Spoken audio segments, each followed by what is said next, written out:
Może, bracia i siostry, nas zdumieć ten zestaw czytań, bo pierwsze czytanie traktuje akurat o powrocie do domu młodego Tobiasza z aniołem.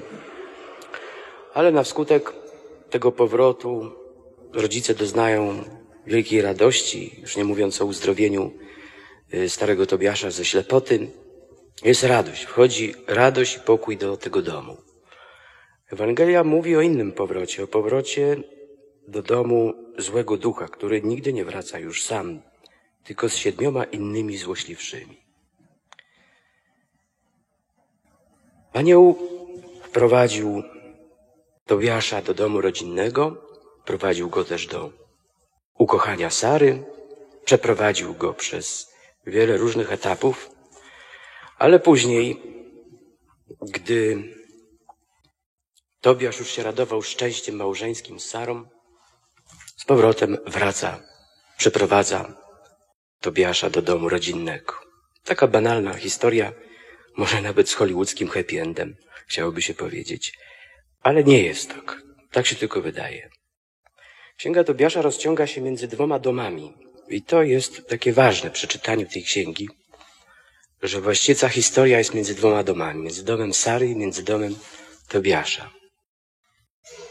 Dom to przecież taka ważna przestrzeń w naszym życiu. Jedna z najważniejszych. To prawda, że trzeba umieć wyjść z domu rodzinnego, nie porzucić go, ani nie uciec z niego, tylko wyjść. Wtedy się zawsze może wrócić. Ale to wyjście jest po to, żeby umieć też dojść do domu Ojca w niebie. Ludzie, którzy nie potrafią wyjść z domu, zwykle mają kłopoty z odkryciem relacji do Boga Ojca, miłości do Boga. Uciekając z domu też możemy nabawić się wiele kłopotów, bo trudno wtedy wejść do domu Ojca, który mieszka w niebie. To jest sztuka wyjść z domu, wrócić do domu. W każdym razie dzisiaj ludzie są raczej bezdomni. I nie mam na myśli tych, którzy mieszkają na dworcach, ale większość z nas czuje się bezdomny. W tekście, który przeczytaliśmy, młody Tobiasz wraca do domu, ale wbrew temu, co można zrozumieć przy pobieżnej lekturze, to nie on jest bezdomny. To rodzice są bezdomni, chociaż mieszkają w domu, bo mają niepokój, mają pustkę wewnętrzną, bo nie ma ich syna. I to jest anielską rzeczą otworzyć ojcu oczy na syna, żeby się ucieszył jego widokiem. Brzmi to ze zwielokrotnionym efektem znaczeniowym. Otworzyć ojcu oczy na dziecko. Ale nawet nie o to chodzi. Jeszcze o coś większego, ważniejszego. Nie tylko uzdrowienie, uczuć ojca do syna, o to, żeby można było go w ogóle dostrzegać, tego syna. Jak powiedziałem, rodzice Tobiasza są bezdomni, ponieważ są puści, mają pustkę w domu. W domu zabrakło syna i oni czuli pustkę. Ale ten nowy Tobiasz jest figurą Chrystusa. Gdy Chrystus wkracza do naszego domu, mam na myśli nasze serce, to staje się on światłem naszych oczu. I nie jesteśmy już bezdomni, bo można mieć dom z 4 ścian, podłogi i sufitu i można być pustym wewnątrz siebie. Nie mieszka tam Bóg. I wtedy człowiek jest bezdomny. Chociaż to nie za bardzo pasuje, bo to właściwie można powiedzieć, że Bóg jest wtedy bezdomny, ale nie, to człowiek jest bezdomny. Erich Fromm pisał o kondycji człowieka współczesnego już dość dawno temu takie słowa, które chyba się nie zaktualizowały, a chyba ich treść się zintensyfikowała, ich odniesienie naszych czasów. Pisze tak: nowoczesny człowiek wyobcowuje się od siebie, od swoich bliźnich, od natury, został przekształcony w towar, a swoje siły przekształcił w inwestycję, która musi przynieść zysk maksymalny. Chociaż każdy usiłuje być jak najbliżej innych, pozostaje samotny, przepełniony niepewnością, niepokojem, winą. I popatrzmy na rodziców Tobiasza. Oni mieszkają w domu i są niepewni. Są pełni lęku. Są puści. Jak łatwo wtedy o wtargnięcie innych duchów, nie Rafała, tylko tych innych, o których dzisiejsza Ewangelia mówiła. A ta przypowieść o pustym domu, tą przypowieść o pustym domu Jezus adresuje każdemu z nas, bo jesteśmy niespełnieni. To jest poważny problem człowieka. Niewypełnienie.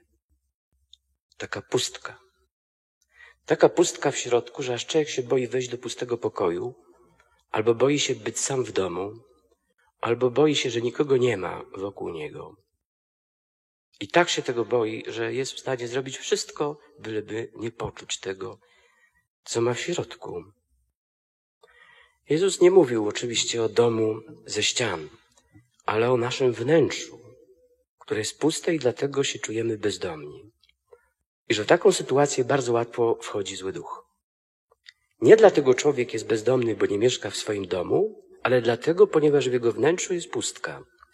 A powinno ono być wypełnione obecnością Boga. Osamotnienie, jak wiadomo, wywołuje niepokój, a ten sprowadza demony. Zły duch w tej przypowieści nie zaznaje pokoju na pustkowiu i postanawia wrócić z 7 innymi złośliwszymi duchami. Dopóki nie mam wewnątrz siebie wypełnienia Bogiem, to ja w każdej chwili mogę wrócić jakieś złe tory i w każdej chwili mogą do mnie wrócić złe duchy. Najpierw ten niepokój samotności, potem pragnienie gratyfikacji, spełnienia, może nieczystość, pijaństwo, a później co? Wstręt do siebie, złość, smutek, rozpacz. Akurat 7. Syn marnotrawny, popatrzmy jeszcze na tą przypowieść. On w niepokoju ucieka z domu ojca. Słynna przypowieść, więc nie muszę jej tutaj cytować. Ucieka z domu ojca, bo mieszkał w domu z ojcem, ale ojca nie miał w sercu. Prosi ojca o spadek. Spadek to jest dopiero po śmierci, więc mówi: tato, szybko umieraj, bo chcę na tobie zarobić. Czyli on nie ma w sercu swojego ojca. I wychodzi z tego domu, idzie gdzieś tam w jakieś perfidne przyzwyczajenia wchodzi, doznaje niepokoju, jakieś chlebne obyczaje powstają w jego życiu i wreszcie uświadamia sobie: nie, to nie ma sensu. I wraca do domu, ale zauważcie, ojciec wychodzi mu naprzeciw i syn marnotrawny spotyka ojca, nie spotyka dom. On najpierw wchodzi w relację z ojcem. Jakby przyjmuje ojca do serca, do swojego domu wewnętrznego. I wtedy dopiero wchodzą do domu. Ta historia się powtarza wiele razy w ludzkich istnieniach. Dzisiaj rozmawiałem z ojcem Michałem o Sartrem i tam czytałem kiedyś, jak on wyznawał, że jego rodzice byli, cała rodzina jego była wierząca, religijna była, ale po to była religijna, żeby czuć się zwolnioną z obowiązku spotykania się z Bogiem. Czyli ta religia była po to, żeby nie mówić o Bogu i nie rozmawiać o Nim w domu i nie mówić do Boga. I tak również syn marnotrawny, tutaj widzimy, odchodzi z domu, bo nie ma w sercu ojca i dopiero się przekonał, o co chodzi z tym domem. Więc wraca i najpierw nawiązuje kontakt z ojcem, a dopiero później wchodzi do domu. Tego już tamten starszy syn jakby chyba nie zrozumiał, bo ani z domem, ani z ojcem za bardzo nie chciał wejść w kontakt. Żaden człowiek, jak się okazuje więc z Biblii, nie potrafi żyć i nie może żyć w izolacji. Wszyscy mieszkamy w jakimś domu, ale nade wszystko Jezus mówi o ludzkim ciele jako o domu, o świątyni. Nasze serce jest swoistym tabernakulum, domem, namiotem zamieszkiwania Ducha Bożego, bo w pustce nie da się żyć i z pustką się nie da żyć. Pusty żołądek potrzebuje pokarmu. Czytałem w księgach królewskich o tym, jak była oblężona Samaria. Kobiety, mężczyźni jedli z głodu własne dzieci. Głód był tak potężny, że własne dziecko rodzice zabijali i pożerali. Pusty żołądek potrzebuje pokarmu i nieraz człowiek może z powodu głodu dopuścić się strasznych czynów. Czy głód serca albo głód wewnętrzny, ta pustka, jaką odczuwamy wewnątrz serca, to ssanie głodowe, nie powoduje, że nawzajem się czasem nawet pożeramy? mówiąc tak przenośnie. Przyjrzyjmy się człowiekowi, a właściwie architekturze człowieka.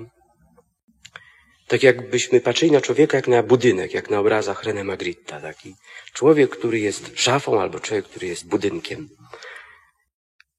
Ludzkie życie jest umieszczone w 7 przestrzeniach, tak umownie, bo może ich będzie i 10 albo 5, ale w 7, tak żeby zrobić aluzję do Ewangelii.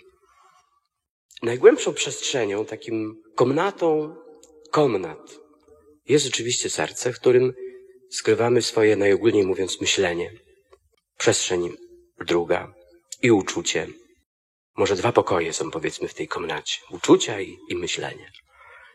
W sercu rodzą się nastawienia do życia i tworzą 4. przestrzeń, jakby przedpokój albo jeszcze inny salon. Tu powstają zasady naszego postępowania, które bezpośrednio wpływają też na zewnętrzne działanie. 5. przestrzeń, może ogród.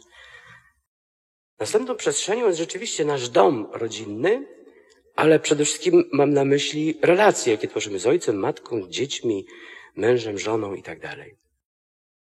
I jeszcze dalej, następna przestrzeń, następny pokój, komnata, to nasza wspólnota. Bo wszyscy czujemy potrzebę przynależności.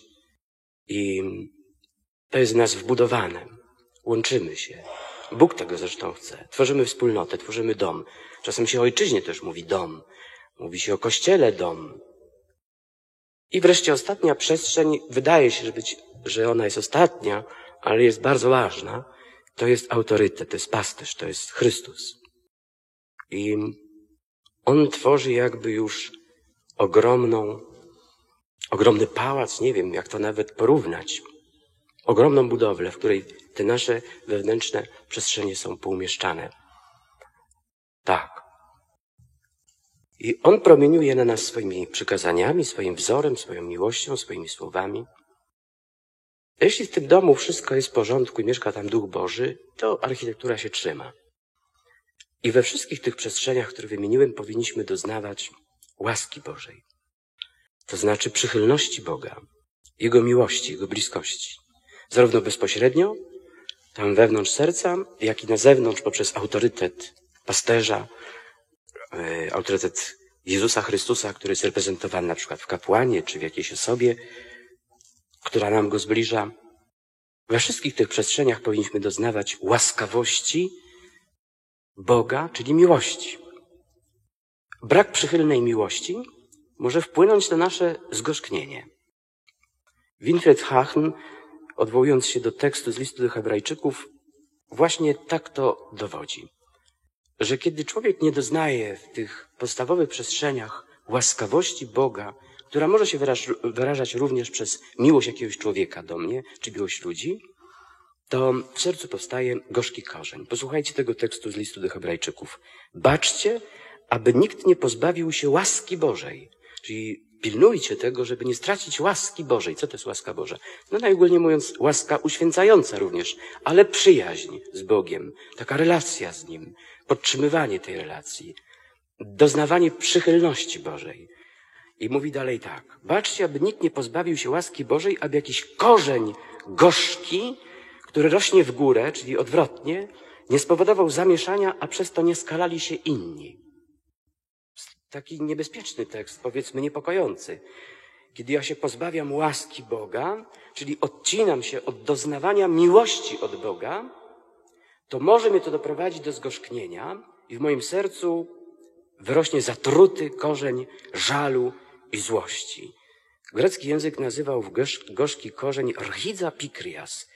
I po grecku pikria to tyle co gorycz, cierpkość, złość. Być takim przykrym człowiekiem, nie do zniesienia dla innych. Żeby to zrozumieć, co teraz mówię, to ja się odwołam do innego obrazu ewangelicznego, który opisuje Łukasz w swojej Ewangelii w 22 rozdziale. Posłuchajcie tego tekstu, myśląc o tym, co przed chwilą powiedziałem. Po upływie prawie godziny jeszcze ktoś inny począł zawzięcie twierdzić. Na pewno i ten był razem z nim. Jest przecież Galilejczykiem. Piotr zaś rzekł. Człowieku, nie wiem, co mówisz. I w tej chwili, gdy on jeszcze mówił, kogut zapiał. A Pan obrócił się i spojrzał na Piotra. Wspomniał Piotr na słowo Pana, jak mu powiedział, dziś, zanim kogut zapieje, 3 razy się mnie wyprzesz. wyszedł na zewnątrz i gorzko zapłakał. Nie muszę mówić, co to za fragment życia Jezusa i z życia Piotra. Ale kiedy się wyparł Jezusa, pozbawił się łaski, musiał wyjść na zewnątrz i gorzko zapłakać. Gorycz go ogarnęła, zgorzknienie. Straszne uczucia w niego wtargnęły. A jak wiemy, przez uczucia wchodzą również duchy. Albo anioły, albo demony. Podobnie gdy w domu albo we wspólnocie doznajemy wypierania się przez najbliższe osoby w związku z nami. Ojciec mówi dziecku, nie jesteś moim dzieckiem, albo matka mówi, ty nie jesteś moją córką, nie jesteś podobna do nas, albo nie chcę mieć z tobą nic wspólnego. No to kiedy doznajemy czegoś takiego, to w ludzkim sercu, na przykład w sercu dziecka, może powstać ogromna złość, żal, gorycz, przykrość. Przykrość, która może się zamienić później też w ranienie innych. Wszyscy wiemy, jakim wielkim bólem jest brak doznawania przychylnej miłości od rodziców. Wtedy nawet na Jezusa nie potrafimy patrzeć z zaufaniem. Spodziewamy się, że On też nas odrzuca. Stajemy się zrezygnowani, rozczarowani, zgorzkniali i nawet nie wierzymy w to, że możemy być przychylnie przyjęci przez Boga. I w naszym sercu wtedy może wyrosnąć gorzki korzeń, czyli zgorzknienie. I wtedy w tej przestrzeni, tej architekturze naszego życia, budowli naszego życia, przede wszystkim w tej komnacie postaw naszych pojawiają się wymagania. Ktoś nieustannie ma jakieś wymagania, roszczenia, wyrzuty, jest dokuczliwy, złośliwy, utyskuje, obmawia, posądza. I chociaż może robić wysiłki, żeby tego nie było, to samo będzie wychodzić, bo tam już mieszka jakaś rogacizna, raczej nie skrzydlata. Tam już jest coś zupełnie innego, bo się tam wkradło to przez brak łaskawości i miłości Bożej. W działaniu taki człowiek staje się agresywny, izolujący się, albo szuka substytutów miłości, w pornografii, objadaniu się, upijaniu, albo nawet wpada w pracoholizm, już nic nie widzi oprócz tej pracy, bo ona staje się dla niego bożkiem. Ja wiem, wchodzi w jakieś obsesje, kompulsje. Jest zdemonizowany ten człowiek. I działanie takiego człowieka jest raniące i odpychające. Gorzki korzeń razi innych i zatruwa im życie. I on może cierpieć z tego powodu, bo widzi, że rani innych, nie potrafi tego stłumić, może chodzi do spowiedzi, ale co z tego? Jak nie zajął się swoim nawróceniem gruntownie, bo tu nie chodzi o to, żeby zamknąć usta i kogoś nie obmówić, skoro się tą obmowę gdzieś tam w sercu ma. My jesteśmy powołani, by troszczyć się wzajemnie o siebie, obdarowując się przede wszystkim łaską Boga. To jest ważniejsze niż zakochanie się. Zakochanie może minąć, zakochanie z różnym skutkiem może przebiegać. Natomiast łaska Boga gwarantuje, że nasze serce jest zdrowe. Kiedy ja wiem, mam pewność, że Bóg mieszka w moim sercu i mnie kocha. To jest wielki pokój. To jest najważniejsza miłość. I my jesteśmy powołani do tego, żeby tą łaską się obdarowywać. Łaską Boga, czyli miłością przychylną, przebaczającą. Kościół jest do tego powołany, ja jestem do tego powołany, żeby tutaj mówić bez przerwy o tym, że taki jest Bóg i żeby wyświetlać tą miłość, bo ona jest tutaj ukryta w tych sakramentach. A co to sakramenty? Łaska Boga. Ona jest tak, przepraszam za wyrażenie, zapuszkowana, ta łaska Boga, gdzieś ukryta, zapakowana, skompresowana i jak ja nie powiem, co tam jest, to człowiek może połknąć tą komunię świętą i nawet nie wie, co przyjął. Przeżyje to jako fizyczny pokarm, a to nie jest taki pokarm. Dostaję ładunek łaskawości Boga, żeby w moim sercu nie rosł gorzki korzeń. Każde dobre słowo, wiecie, wypowiedziane w miłości jest prezentem dla kogoś. Miło się je przeżywa i lubię, kiedy mnie ktoś chwali, ktoś mnie zauważa, albo mówi, że jeszcze nie jestem taki stary i może resztki przystojności jeszcze we mnie istnieją. Każdy lubi pochwały. I wtedy się dobrze czujemy. A jeszcze, jeśli to są rzeczy prawdziwe, ktoś ci mówi, że coś dobrze zrobiłeś, albo jesteś godzien podziwu, jak dobrze się wtedy człowiek czuje. Nie chodzi o pochlebstwa. O zauważenie w kimś czegoś dobrego i przychylne traktowanie. I Bóg nas tak traktuje. I tylko łaska Boga może cokolwiek w nas zmienić. Samymi wysiłkami, żeby stłumić jakieś niepokojące wyłomy w naszej budowli, w naszej architekturze. Niewiele możemy zrobić. Nie jesteśmy świetnymi murarzami, jeśli chodzi o szczeliny w murach naszej architektury. Tu trzeba kogoś innego. Potrzeba by kogoś, kto by był synem murarza. Tekton, murarz budowniczy, to był Józef. Po polsku przetłumaczono go cieśla. A syn murarza, syn budowniczego to Jezus.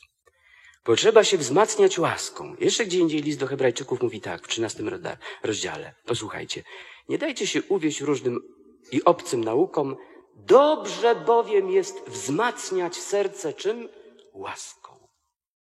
A nie pokarmami, które nie przynoszą korzyści tym, co się o nie ubiegają. Dobrze jest wzmacniać serce łaską. Usilnie trzeba się starać, by w pustym sercu, w którym aż wieje i jest przeciąg i echo aż jest, żeby zamieszkała łaskawa miłość Boga. Żeby serce nie było pustostanem. Tylko żeby człowiek miał dowód tej przyjaźni wewnątrz siebie. Tylko przyjaźń, popatrzcie, tylko łaskawość i miłość zmienia człowieka, a z przyjaźni najważniejszą jest przyjaźń z Jezusem. To fakt, że nie z każdym się da utrzymać przyjaźń z człowiekiem, ale Bóg wiele wytrzyma. Już nieraz się zastanawiałem, jak On ze mną wytrzymuje, ale On ze mną wytrzymuje.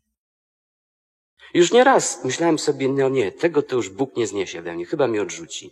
I wręcz przeciwnie, jeszcze więcej miłości.